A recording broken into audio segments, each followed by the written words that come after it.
वाला है, उसकी तरफ देखना भी मत। हाँ अरे मैं तो जोर से भाग लूंगा आंखें बंद करके बस। हाँ, और फिर कहीं गिर जाएगा टकरा के। तो फिर मैं करूं क्या? जब भी उस घर की तरफ देखो तो वही एक अजीब सी परछाई डांस करती हुई। चलो चलो। अरे अरे वो देखो, 2 दिन से वो आदमी एक ही जगह पर खड़ा है। अरे आदमी नहीं है, आत्मा है, आत्मा। हाँ, लगता है आत्मा अटक गई है। लेकिन ये है कौन? ये यहाँ तो वो बुढ़िया रहती थी, वो आजकल दिखाई नहीं देती। शायद मर गई है या कहीं गायब हो गई है। अरे तो फिर यार रह कौन रहा है? उसकी तो एक भतीजी भी थी। अरे हाँ, दोनों यही रहती थी। अब दोनों की दोनों गायब है, लेकिन कहाँ? पकड़ो यार, आज मैं देख के ही आता हूँ क्या है। क्या? आ रहा हूँ। समर प्लीज पागल हो गया क्या? समर अरे रुको ना, मैं आ रहा हूँ। यहाँ जाना। प्लीज रुको, मैं आ रहा हूँ। ओके। क्या कर रहा है तू? इसको ना कुछ ज्यादा हीरो बनने की आदत है। समर प्लीज मत जाओ। Summer summer summer summer.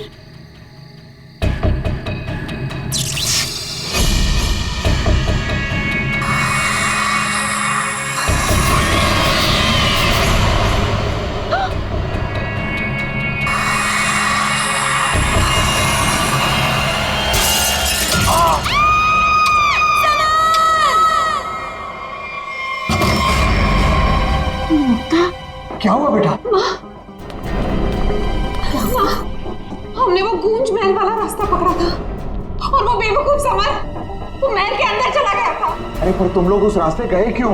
बेटा समर तो ठीक है ना? माँ, किसी ने अंदर से उस पे फूलदान फेंक कर मारा। हम लोग भागकर वहां से आ गए। मैंने गिनी और सबर को बोल दिया कि अब से हम उस रास्ते से कभी नहीं जाएंगे। अच्छा किया बेटा, गूंज महल से दूर रहना ही अच्छा है। आ गए? अरे कहाँ दिन भर आवारागर्दी करता फिरता है तू? भैया घर की हालत देखो क्या हो गई है। माँ की बीमारी की वजह से लोन लेने की नौबत आ गई है। ऐसे फालतू घूमने से अच्छा कोई नौकरी क्यों नहीं ढूंढ लेते? नौकरी मिल गई है मुझे। अच्छा? कौन सी बेटा, कहाँ नौकरी मिली तुझे? भैया कहाँ मिली है नौकरी? जवाब दो। गूंज महल में। ए, तुझे पता है तू क्या बोल रहा है? अरे गूंज महल में जो बुढ़िया रहती है वो मर चुकी है और उसकी भतीजी का भी कुछ अता पता नहीं है। बेटा वहां पे तो आत्माएं रहती है और तू ऐसी जगह पे जाके नौकरी करेगा? नहीं नहीं, तुझे वहां जाने की कोई जरूरत नहीं है। नहीं, तू वहां नहीं जाएगा। माँ, वो बुढ़िया मरी नहीं है और उसी की भतीजी को पियानो सिखा रहा हूं मैं। 50,000 रुपए दे रहे महीने के। 50,000? म्यूजिक सिखाने के इतने सारे रुपए? माँ मैं ये 50,000 रुपए एडवांस। अब हमारी सारी मुसीबतें खत्म। भैया पता है आज रात को हमारे साथ क्या? म्यूजिक सिखाऊंगा मैं पैसे कमाऊंगा। म्यूजिक सिखाऊंगा, पैसे कमाऊंगा। ये लड़का कभी किसी की नहीं सुनता, तुम देख लेना, कोई कोई मुसीबत ला के रहेगा एक दिन ये। बल्लू को नौकरी मिल गई और उसने मुझे बताया भी नहीं, और ये ऐसे अजीब से बर्ताव क्यों कर रहा है? वो देखो देखो कैसे कैसे अपने आप से बातें कर रहा है। पता नहीं किससे बातें करते रहता है।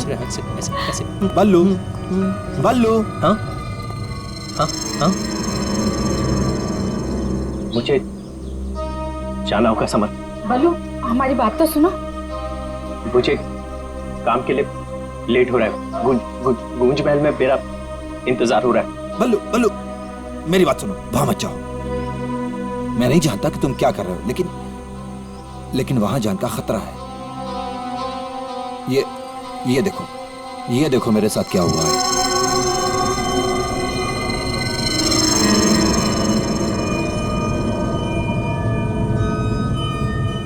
क्या हुआ?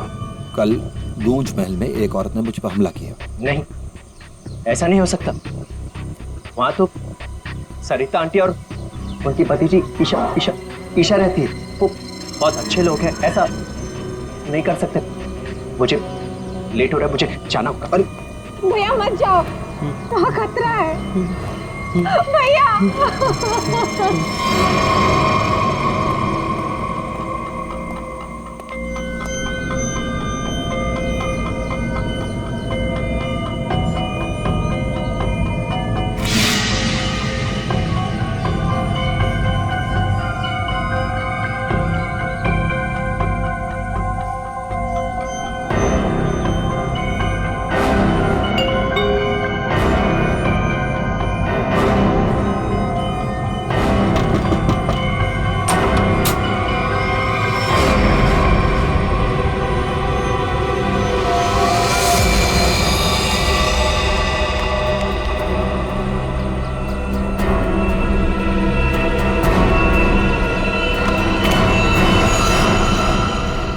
इस लड़के से सारी उम्मीद ही छोड़ दी है। पता नहीं कैसी नौकरी है भी या नहीं। देख, मेरा बेटा आया होगा, देख तो।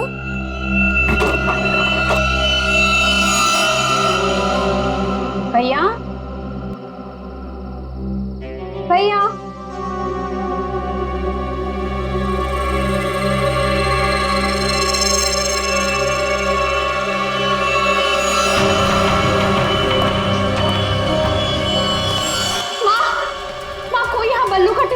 चला गया।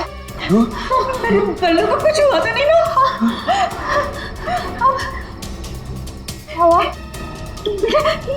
ये क्या है? कौन?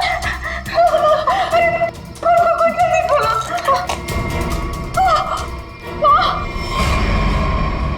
ये है वो गूंज महल जहाँ पे आपका बेटा बलविंदर यानी बल्लू कल आया था और उसके बाद से वो वापस नहीं आया। यहाँ पे 2 औरतें रहती हैं, एक बुजुर्ग औरत सरिता देवी और उसकी भतीजी ईशा है। और आप लोगों के हिसाब से वो लोग कुछ अजीब है, राइट? सर, ये पूरा घर ही अजीब है। यहाँ की खिड़कियों से रोशनी चमकती है, साए दिखते हैं, यहाँ से गुजरने वाले लोगों पर चीजें फेंककर हमला करते हैं। पता नहीं मेरा भाई कैसे फंस गया यहाँ। बल्लू यहाँ नौकरी करता था? जी हाँ, और इसी घर से मेरे बेटे का खाने का डिब्बा वापस आया था, खून से भरा। और सर, जब पता लगाने के लिए मैं अपने दोस्तों के साथ यहाँ आई थी तो हमने दरवाजा खटखटाया, आवाजें लगाई, डोरबेल बजाया, लेकिन किसी ने जवाब नहीं दिया। सर, यहाँ मेरे बेटे के साथ जरूर कुछ हुआ है। उन लोगों ने जरूर कुछ किया है सर। प्लीज मेरे बेटे को बचा लीजिए।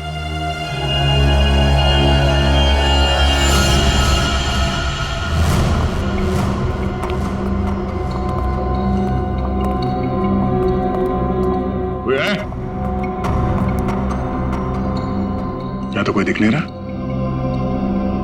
आत्मा कहाँ दिखाई देती है सर, सीधी अटैक करती है।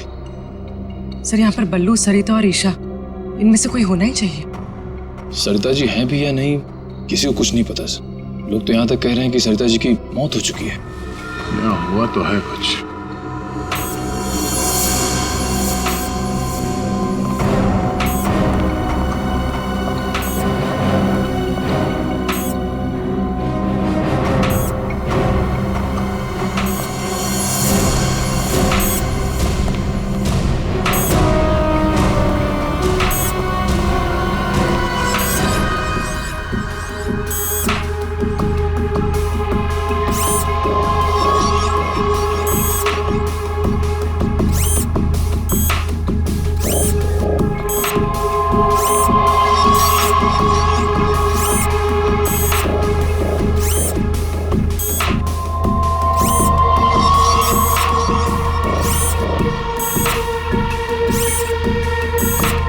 सर, ये क्या है तो ये इंसान ही, मगर मैकेनिकल पुतला बना दिया है। खुद ताली बजा रहा है।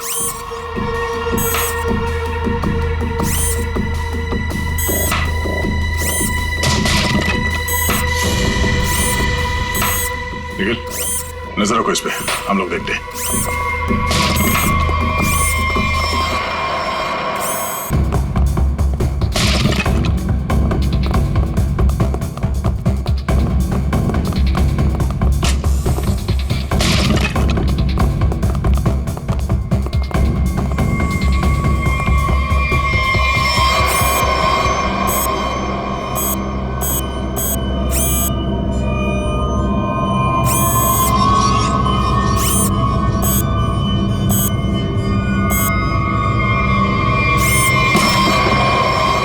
ये क्या है? ये तो रोबोट जैसा कुछ है। इसके एक्शंस और मूवमेंट्स देखो कितने मैकेनिकल है।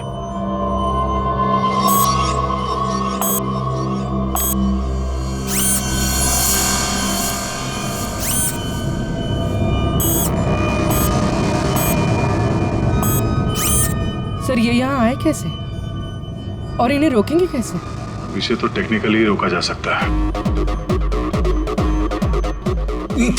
ये क्या है? पूरी नजर रखना इसमें।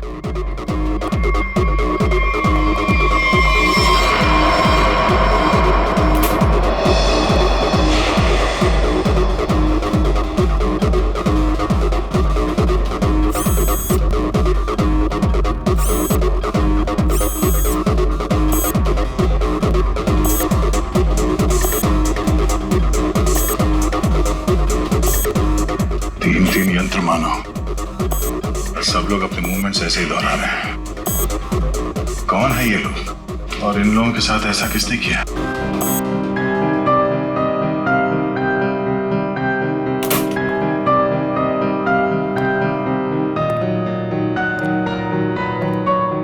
बलवंत,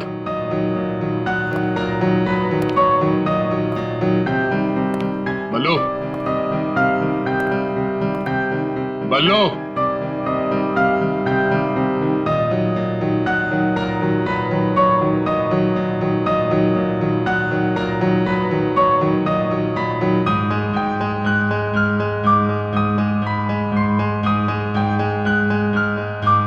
बात नहीं करनी।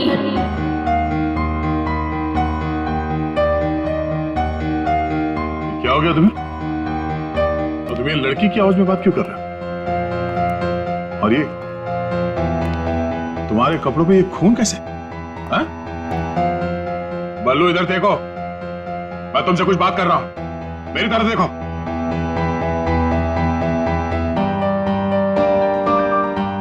मैंने कहा ना, बात नहीं करनी। पियानो बजाते वक्त मैं किसी से बात नहीं करती। मुझे गुस्सा आता है और फिर मैं सबको मार देती हूँ, मार देती हूँ।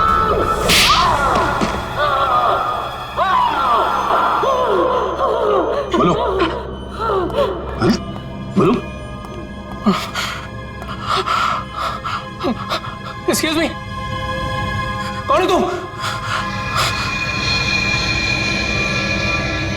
तुम कौन हो? हाथ ऊपर।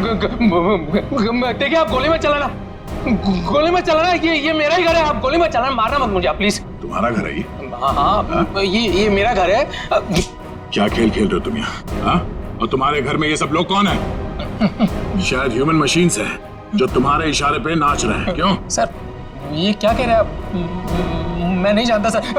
सर मेरी कंसर्न क्या आपको बताता हूँ सर। ये मेरा घर है और यहाँ पर जो है ना सर, मेरी सरिता आंटी और मेरी एक कजिन है ईशा, वो रहती है सर। वो कैसी है वो देखने के लिए आया था सर मैं। That's my only concern. ये कौन है मैं नहीं जानता।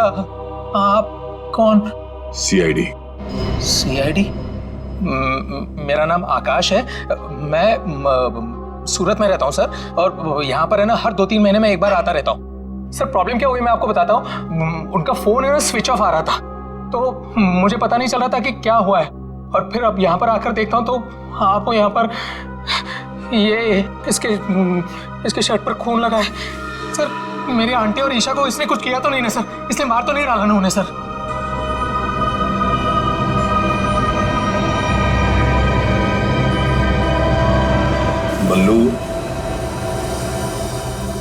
बल्लू तुम सुन रहे हो? मैं तुमसे बात कर रहा हूं।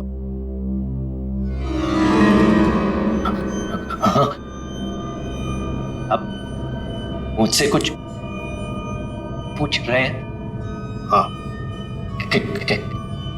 क्या हुआ? बल्लू हमें बताओ, तुम गूंज महल गए थे ना, तब तुम्हारे साथ क्या हुआ? क्या हुआ तुम्हारे साथ? कुछ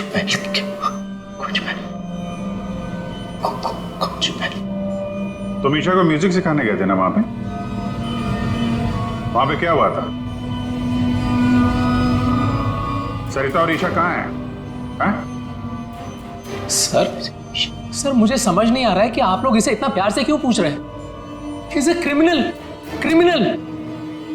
सर इसने मेरी आंटी और ईशा को कुछ किया है, और वहां पर आपको जो इंसानी पुतले मिले थे ना, सब इसी का किया था है। शक तुम्हारे ऊपर भी है। तुम्हारे घर में मौत का खेल चल रहा था और तुम्हें मालूम तक नहीं।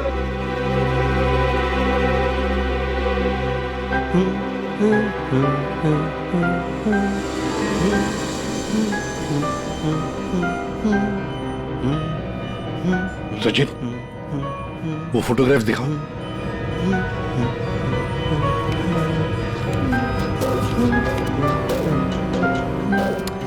इन तस्वीरों को ध्यान से देखो। बताओ कौन है ये लोग और इनका ये हाल किसने किया? ये सब लोग जिंदा है। ये लोग तुम्हें जिंदा लग रहे हैं? हाँ, जिंदा था। मुझे बताया गया था कि ये रिश्तेदार हैं और म्यूजिक सुन रहे। ये झूठ बोल रहा है सर, इनमें से कोई मेरा रिश्तेदार नहीं है। सर ये ड्रामा कर रहा है, सबको मार दिया और अब क्या बकवास कर रही है?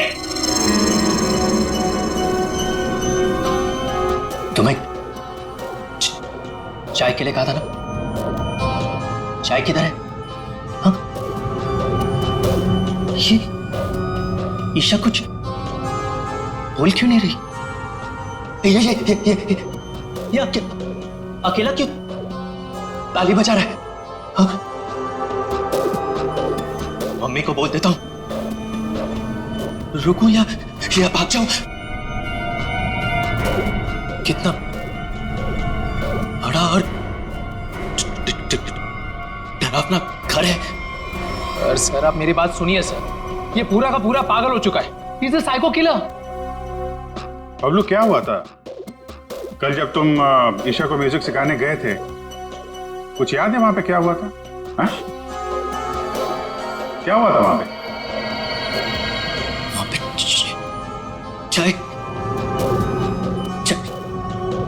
चाय पिलाई थी उसने। हाँ बराबर।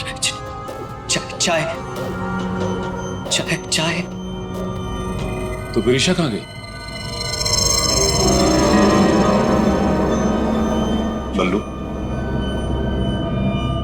बल्लू, किसका खून था तुम्हारे कपड़ों पर?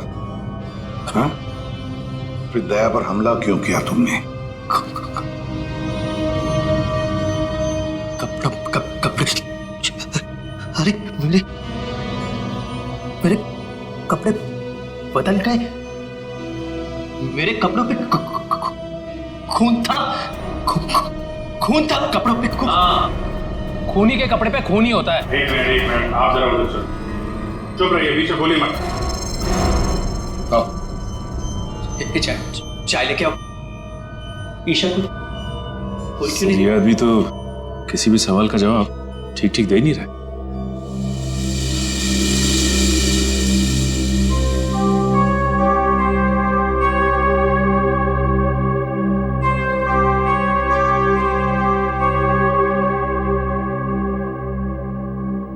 अभिजीत, इस बल्लू की मेडिकल जांच करवाते हैं, पता तो चले ड्रामा कर रहा है या वाकई इसके दिमाग के साथ कोई प्रॉब्लम है।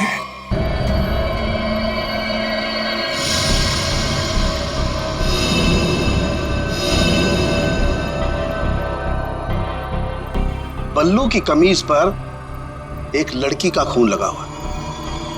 इस कमीज पर जो खून लगा है लड़की का है, ये मैंने पता लगा लिया है। ये रही उसकी डीएनए रिपोर्ट। अब मैं आपसे सिर्फ ये जानना चाहता हूं कि ये जो लड़की मरी है ये कौन है और इसे किसने मारा?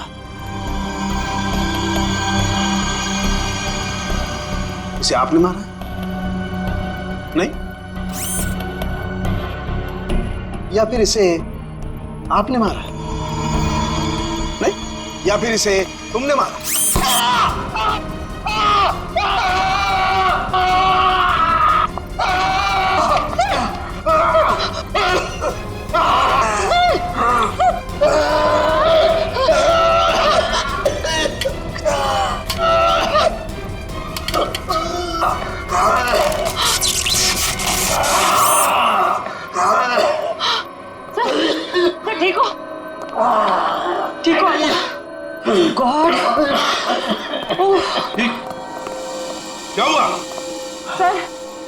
पुतले के हाथों में सर की गर्दन अटक गई थी।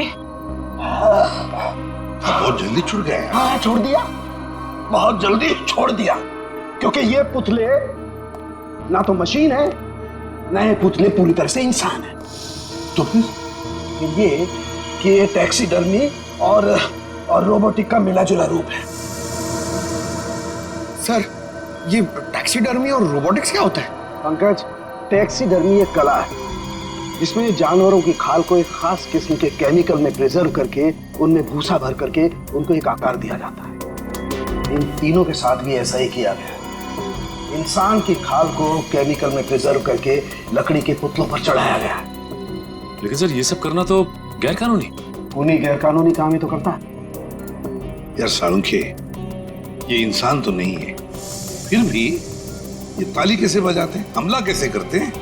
इन तीनों के दिमाग में एक मशीन फिट कर दी गई है।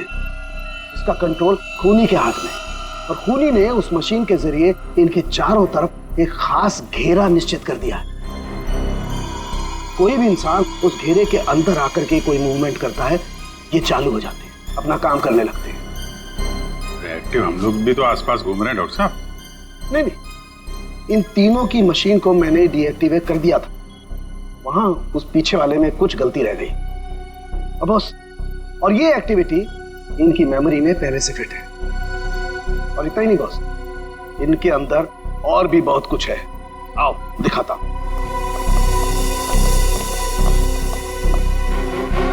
ये देखो, लकड़ी का बुरादा, कॉटन और इसके ऊपर इंसान की चमड़ी। बनाने वाले ने तो बना दिया बॉस, लेकिन वो भूल गया कि इंसान की चमड़ी में और जानवर की चमड़ी में एक खास फर्क होता है। इंसान की चमड़ी जानवर जैसी मोटी नहीं होती है, इसीलिए उसे कितना भी केमिकली ट्रीट करो, कितना भी केमिकल में डाल लो, वो इंसान की चमड़ी जैसी नहीं रह सकती है। इसीलिए इनकी चमड़ी जो है जगह जगह से सिली हुई। फिर भी टिक नहीं रही है। और दूसरी बात, ये सारी चमड़ियां ज्यादा पुरानी नहीं है, बस कुछ ही दिन पहले इन्हें मारकर निकाला गया है। पर उस घर का तो कोना कोना छान मारा गया था, एक भी ऐसी लाश नहीं मिली जिसकी खाल उधेड़ दी गई हो। वो कहीं और बनाता है ये ह्यूमनॉइड, अपने घर पर नहीं।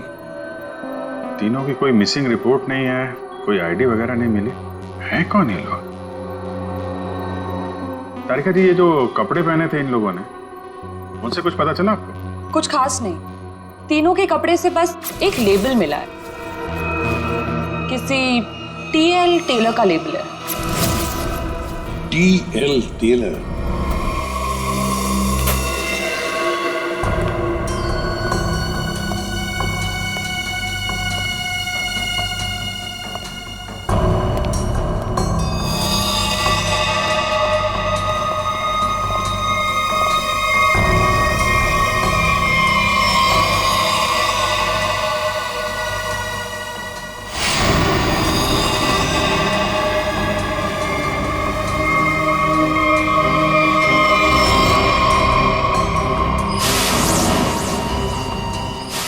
को मारा गया था? कई बार मारा गया। सर, बल्लू के कपड़े पे जो खून के छींटे थे, कहीं इस लड़की के तो नहीं? ये तो बल्लू ही बताएगा। मुंजी, असली बात यह है कि गूंज महल में से एक लाश मिली हमें, एक लड़की की लाश। ये है वो लड़की। क्या आप जानते हैं इसे? किन्नी है ये, मेरे बेटे की दोस्त। ये मर गई क्या? तो ये बल्लू उस लड़की को जानता था सर? और मोहन जी, बल्लू के कपड़ों पर गिनी का खून है। मोहन जी, आप प्लीज थोड़ा वेट करिए, हम आपको बुलाते हैं।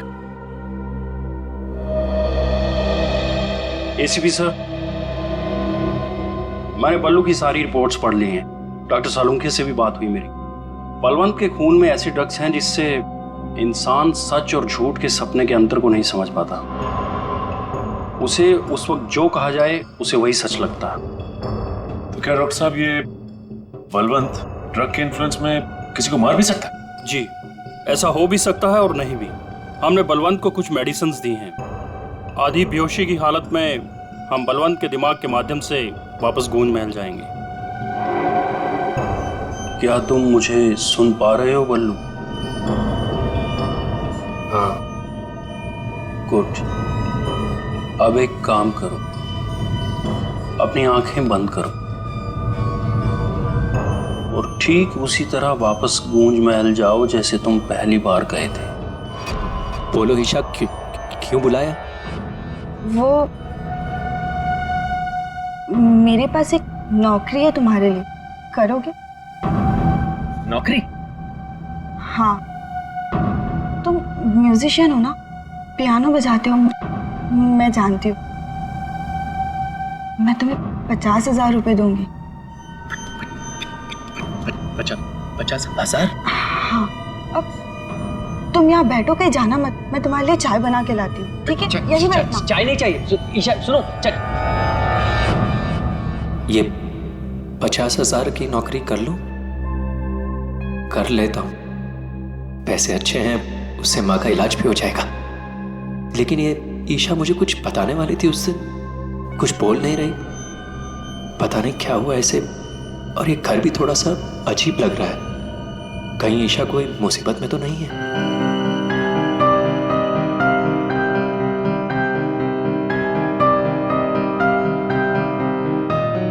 शायद यही ईशा की आंटी है, Sarita ji. Excuse me ma'am. Hello. अच्छी ट्यून है।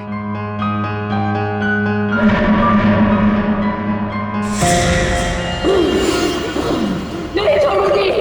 छोड़ो। नहीं छोड़ूंगी। छोड़ो। अरे बोलो। नहीं छोड़ूंगी। संभालो उसे, मार डालेगा वो डॉक्टर को। नहीं छोड़ूंगी। संभालिए आप इसे। नहीं छोड़ूंगी। बैठो। बल्लू, ये लड़की की आवाज में क्यों?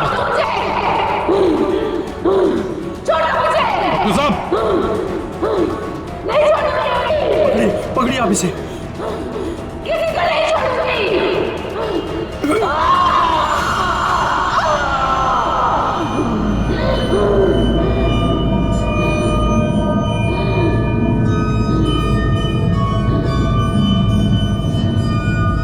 नहीं छोड़ूंगी, किसी को नहीं छोड़ूंगी।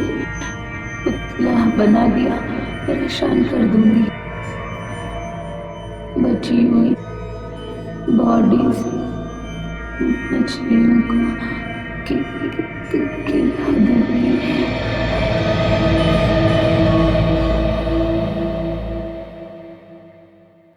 डॉक्टर साहब, क्या हुआ क्या है इसे?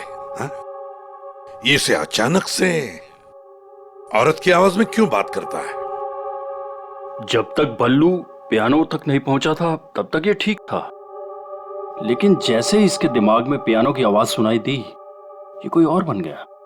आपके कहने का मतलब है कि पियानो की आवाज सुनते ही ये बल्लू अपने आप को खूनी औरत समझने लगता है। मतलब ये किसी के वश में है, किसी ने हिप्नोटाइज किया है इसे।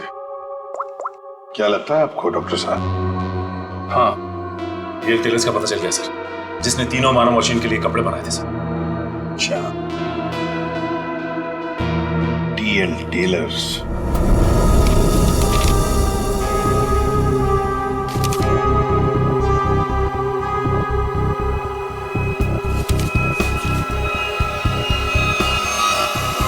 साहब जी। हाँ, अभी आया। देखिए सर, ये ऑर्डर LP प्रोडक्शन का है। 19 दिसंबर 2015 को कपड़ा दिया था और 1 जनवरी 2016 को 5 कॉस्ट्यूम और नाप भी है, और ऑर्डर देने वाली का नाम भी है, रॉबी का, और फोन नंबर भी है सर। 91।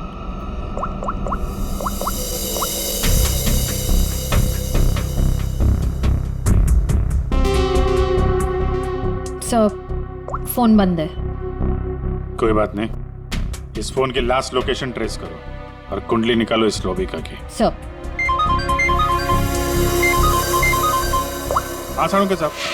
अभिजीत, इन ह्यूमनॉइड्स में हमें भूसे के साथ साथ 2 और खास चीजें मिली हैं। एक तो एक खास कागज के टुकड़े ऐसा कागज जिस पर न्यूज छपती है, अखबार में काम आने वाला कागज। और दूसरा समुद्र के नमक के कुछ अंश। थैंक यू वेरी मच सलोंके साहब। क्या हो सर? एक कारखाना ढूंढो जहां पे अखबार को छापने का कागज बनता और वो जगह समंदर के करीब हो।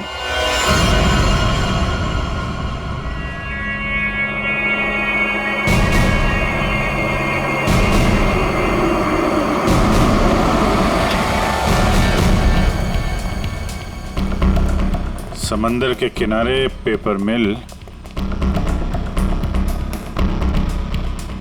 और वो भी बंद पड़ी हुई।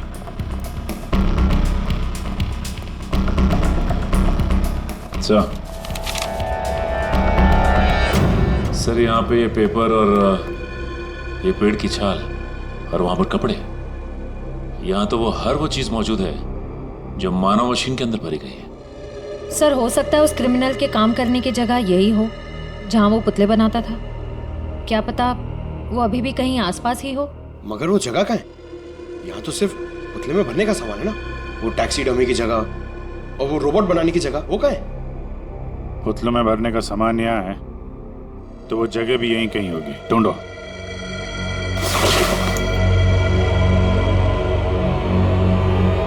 सर!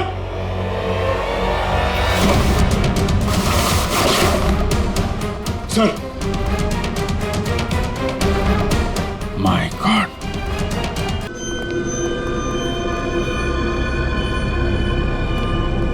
तो ये वो जगह है जहां पे ह्यूमन मशीन बनाई जा रही है।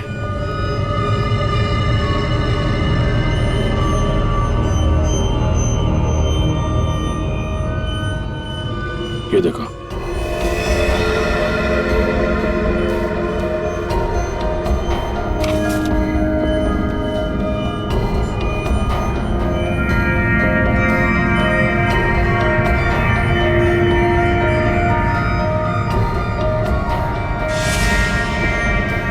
पूरा मैकेनिज्म है यहाँ पे।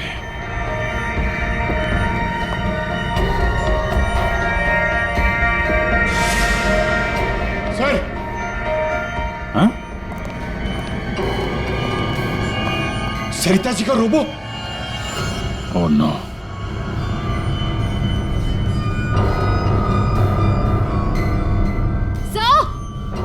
सर जल्दी आइए। सर ईशा, सर खूनी ने इसका सारा खून निकाल दिया है। इसकी सांसें भी बहुत धीमी चल रही हैं। इसको हॉस्पिटल लेके चलो जल्दी। एम्बुलेंस को फोन करो। हेलो, सरिता को तो उसने रोबोट बना दिया, अब इसका भी वो हल करने वाला था। सर, रोबिका की लोकेशन का पता चल गया। आज तो हद हो गई। कब से वैनिटी का इंतजार कर रही हूँ। कोई मुझे सीन समझाएगा या फिर मैं पैकअप अनाउंस कर दूं। काजल, काजल कहाँ हो तुम? नहीं चाहिए मुझे काजल। सॉरी रोबिका मैडम, एक्चुअली वो स्क्रिप्ट में थोड़ा सा चेंज हुआ है। व्हाट? सीन में चेंज हुआ है? लास्ट मिनट में डायलॉग्स कैसे याद करूंगी? एनीवे, स्क्रिप्ट दो। मैम, एक्चुअली जो सीन होने वाला है ना, वो स्क्रिप्ट आपके को स्टार के पास है। How can you do this? तुमने स्क्रिप्ट मुझसे पहले को स्टार को दे दी। तुम जानती हो ना मैं कौन हूँ। शो क्विट कर दूंगी 1 मिनट में। टीआरपी नीचे और शो बंद। बोलो क्विट करूं? एनीवे, कहाँ है वो को स्टार? मैम, वहाँ आपका नया को स्टार आपका वेट कर रहा है। ओके, अभी मजा चखाती हूँ उसको।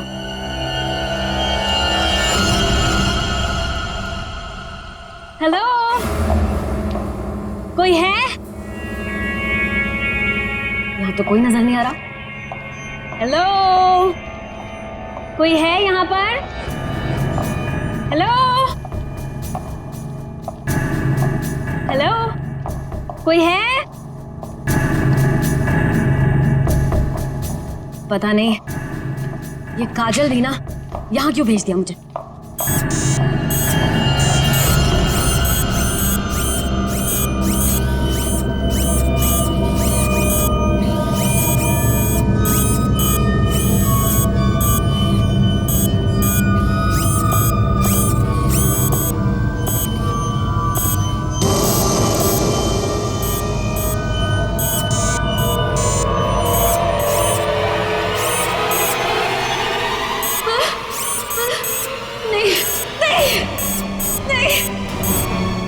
हो सकता, ये नहीं हो सकता। तुम यहाँ नहीं आ सकते।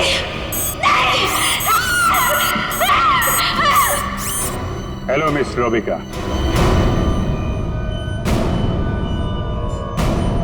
कौन हो तुम सब?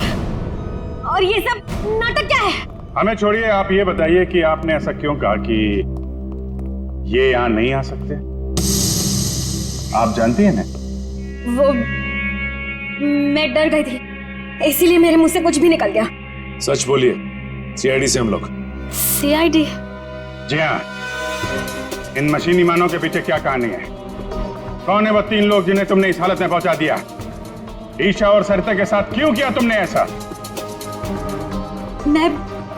मैं सामने जरूर हूं, लेकिन इसके पीछे दिमाग किसी और का है।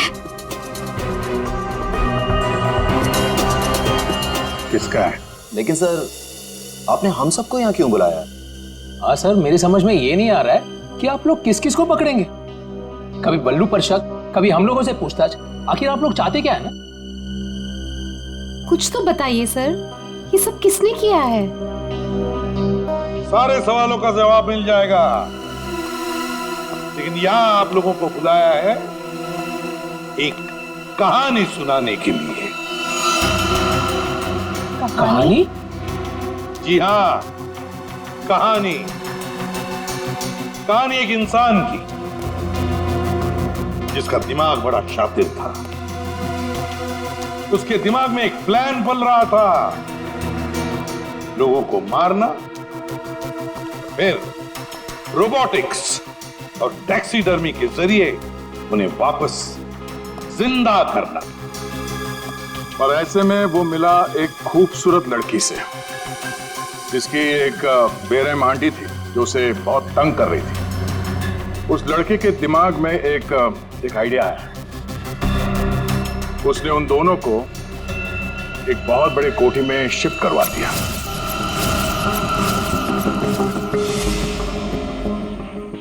Thank you so much.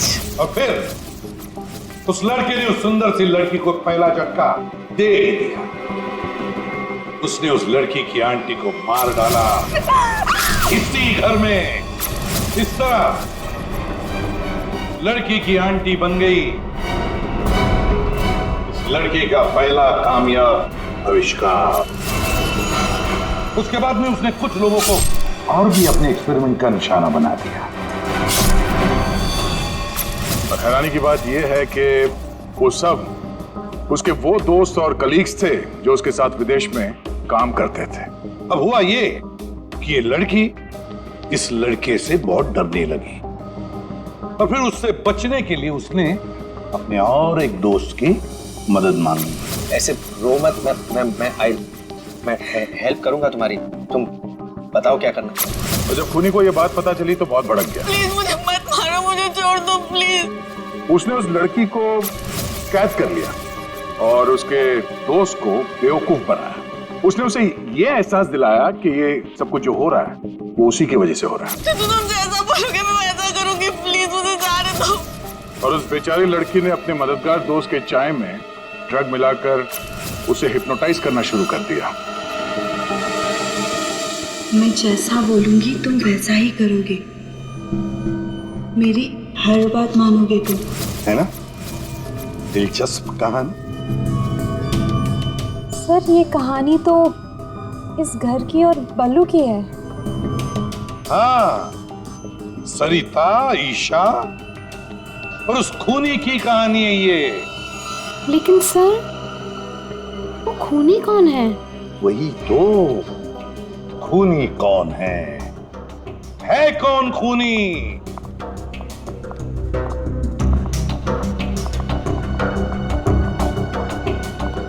कहां फंसा दिया तुमने मुझे? तुमने तो कहा था कि ये कोई एक्सपेरिमेंट है, तुमने तो खून ही कर डाले। ये सब तुमने किया समर? हाँ, ये सब मैंने किया, और ये सब मैंने किसी और वजह से नहीं। ये सब मैंने सिर्फ इसलिए किया क्योंकि मैं चाहता हूं कि साइंस की दुनिया में मेरा नाम सुनहरे अक्षरों में लिखा जाए, और कि मेरे इतने बड़े एक्सपेरिमेंट को वो लड़की, वो ईशा बर्बाद कर देना चाहती थी। और और इसके लिए उसने उस बल्लू से मदद भी मांगी। और तुमने बल्लू के चाय में वो ड्रग मिलाकर उसके दिमाग में ये बात बिठा दी कि वो एक औरत है और उसे लोगों को मारना है, और उसके लिए ट्रिगर थी पियानो की वो धुन। बल्लू को लगभग मेरा पूरा राज पता चल चुका था, ठीक है, और गिन्नी को पड़ी हुई थी बल्लू को बचाने की। तो अपने एक्सपेरिमेंट को बचाने के लिए मुझे को दोनों को मारना ही था। और आप बताइए, अब जो लोग मर चुके हैं उनका असली कातिल भी तो चाहिए ना लोगों को। बस इसीलिए मैंने बल्लू को फंसा दिया और गिन्नी को मार दिया।